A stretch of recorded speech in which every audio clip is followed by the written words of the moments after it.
میرے نبی پاک صلی اللہ تعالیٰ علیہ وسلم نے فرمایا قیامت کے دن اللہ تبارک و تعالیٰ فقراء سے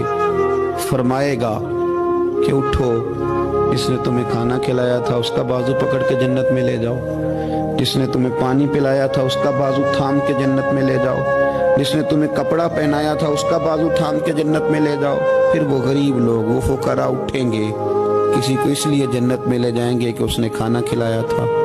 کسی کو اس لیے جنت میں لے جائیں گے کہ اس نے پانی پلایا تھا، کسی کی اس لیے اللہ کے حضور سفارش کریں گے کہ اس نے کھانا کھلایا تھا۔ بھوکوں کو کھانا کھلانا اتنا بڑا عمل ہے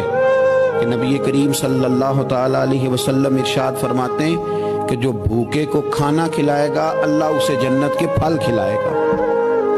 اللہ اسے جنت کے پھل کھلائے گا۔